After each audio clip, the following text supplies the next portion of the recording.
मालिकेच्या आजच्या भागामध्ये आपल्याला पाहायला मिळणार आहे की अर्णव आणि ईश्वरी दोघंही दिवे लावत आहेत. कारण अर्णवने ठरवलेलं आहे की ईश्वरीला जागं ठेवायचं आहे आणि ईश्वरीला जागं ठेवण्यासाठी जे काही करता येईल ते सगळं करायची तयारी अर्णवने केलेली असते आणि त्यासाठी ते दोघंही तयार असतात. अर्णव ह्या सगळ्या गोष्टी मनापासून करत असतो आणि अर्णव म्हणत सुद्धा असतो ईश्वरीला, काळजी करू नकोस, मी आयुष्यभर तुझ्यासोबत आहे, शेवटपर्यंत तुझी साथ देणार आहे. मग ईश्वरी अर्णवला म्हणत असते, पण अर्णव सर तुम्ही हे सगळं का करताय, असं अर्णवला ती विचारत असते. तेव्हा मात्र अर्णव म्हणत असतो की मला वाटतंय ना म्हणून, आणि तो ईश्वरीकडे पाहत असतो आणि ईश्वरी सुद्धा अर्णवकडे पाहत असते. त्यासोबतच इकडे आपल्याला पाहायला मिळतं की अर्णवला ईश्वरीला या सगळ्या गोष्टी आठवत असतात. अर्णवने तिच्यासाठी जे काही केलेलं आहे ते सगळं ईश्वरीला आठवत असतं आणि ती अर्णवकडे पाहत राहते. इकडे लावण्याचा मात्र जळफळाट झालेला असतो. लावण्याला कळत नसतं की हे सगळं काय होऊन बसलंय. मगाशी दोघांनी एकत्र डान्स केला, आता दोघंजण एकत्र दिवे लावत आहेत.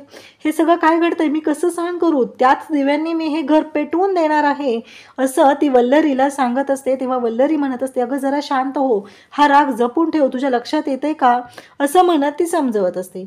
तेव्हा ईश्वरी म्हणत असते की अर्णव सर खरंच. अर्णव म्हणत असतो की ईश्वरी हे बघ, आता काहीच तास उरलेले आहेत, अजिबात आता झोपायचं नाही आणि मी तुझ्यासोबत आहे ना, मला एक इम्पॉर्टंट मेल करायचा आहे, असं सुद्धा अर्णव तिला सांगत असतो.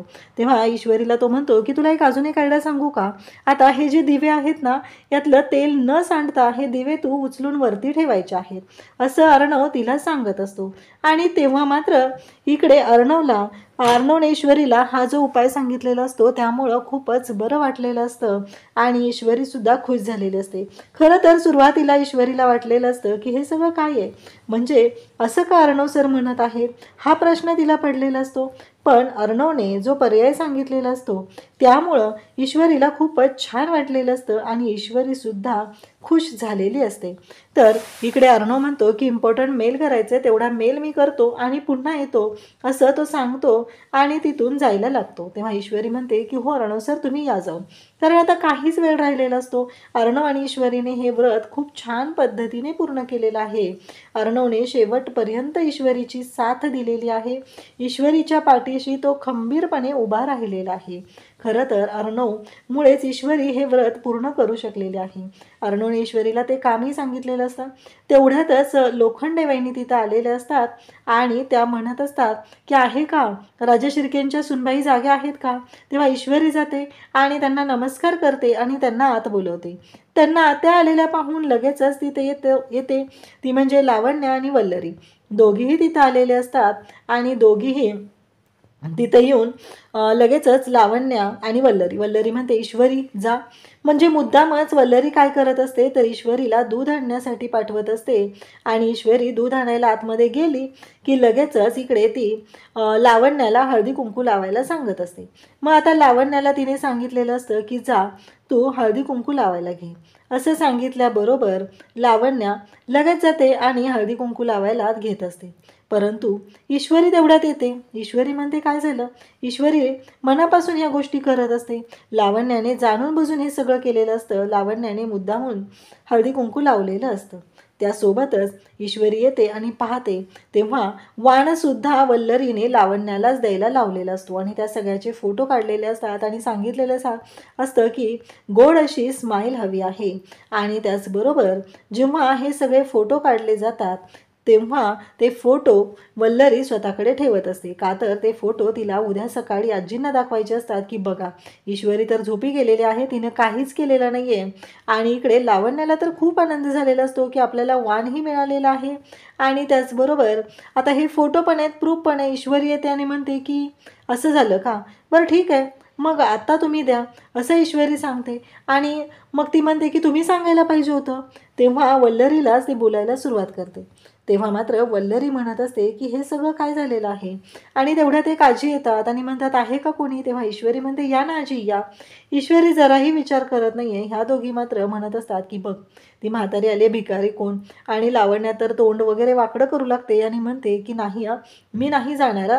तेव्हा वल्लरी म्हणते चल ती पण तिच्यासारखीच आहे, दोघी एकसारख्याच आहेत, जाऊ दे, आपल्याला काय करायचं आहे आपण जाऊया. असं म्हणत आता दोघी निघालेले असतात आणि म्हणत असतात की त्या ईश्वरीला काय करायचं आहे ना ते करू दे, असं दोघींचंही बोलणं चाललेलं असतं. त्यासोबतच ईश्वरी येते आणि म्हणते, आजी तिथे चला ना, वरती सोफ्यावरती बसा, असं आजीला त्या सांगत असते.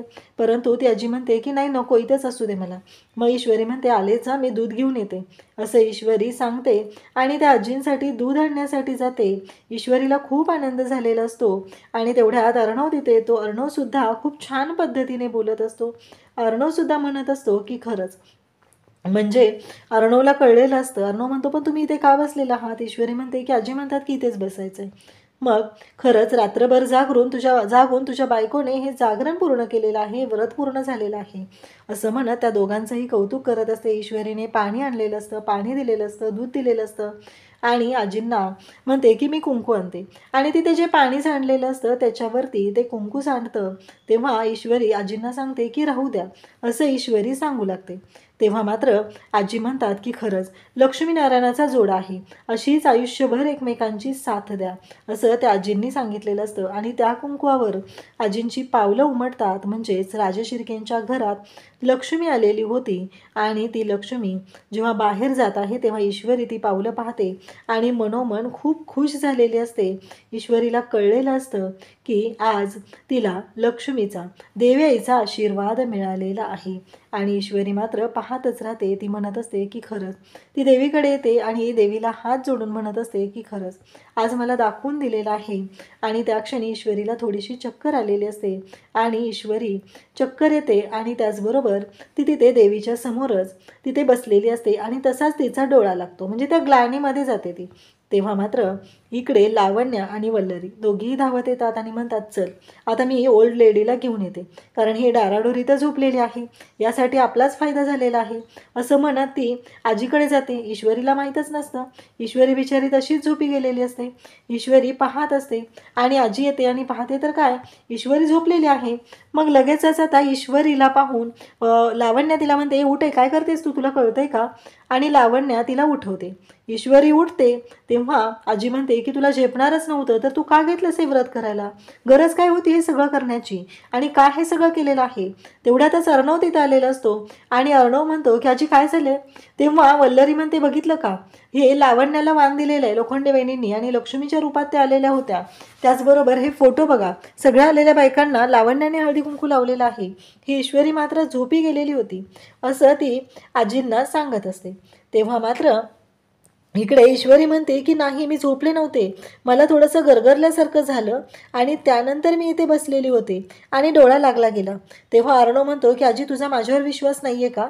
ईश्वरी झोपलेली नाही, ईश्वरी ही झोपलेली नाही, ती जागी होती आणि मी तिच्याबरोबर रात्रभर जागा आहे, असं सुद्धा अर्णव इकडे सांगत असतो. तेव्हा मात्र इकडे ईश्वरी आजीला म्हणत असते की अहो आजी, तुम्हाला माहिती आहे का की एक आजी आल्या होत्या आणि त्यांना मी दूध दिलं, त्यानंतर जाताना बघितलं काही दारात पावलं उमटलेली आहेत आणि त्यांनी आम्हाला आशीर्वादही दिला. तेव्हा आजी म्हणते काय? आणि आजी जाऊन ती दारात उमटलेली पावलं पाहते तेव्हा आजीलाही धक्का बसतो. आजी म्हणते की हो, खरंच देवी आई आली होती आणि आशीर्वाद हा ईश्वरीला मिळालेला आहे, असं आजी स्वतःच्या तोंडाने मान्य करतात आणि अर्णवला सुद्धा खूप छान वाटतं. म्हणजे फायनली ईश्वरीला देवी आईचा आशीर्वाद मिळालेला आहे. पण प्रॉब्लेम असा झालेला असतो की आजी म्हणते की कसं आहे, काहीही झालेलं असलं तरीही मला हे मान्य करावं लागणार आहे, म्हणजे तू या घरची सून आहे म्हणून मी तुला स्वीकारलेलं नाही, असं आजी बोलून दाखवतात. इकडे राकेश मात्र जागा झालेला असतो. तो म्हणतो की हे सगळं काय झालं आणि हे सगळं असं कसं झालं, म्हणजे मी का झोपी गेलो, मला काय इतकी झोप लागलेली आहे, हा विचार राकेशच्या डोक्यात सुरू झालेला असतो. तो म्हणत असतो की मी ईश्वरीला खूप दिवस असं अर्णवच्या आजूबाजूला फिरताना पाहू शकत नाही. आणि इकडे राकेश म्हणतो मला आता काहीतरी केलं पाहिजे. अशाच अपडेटसाठी चॅनलशी कनेक्ट करा. थँक्यू.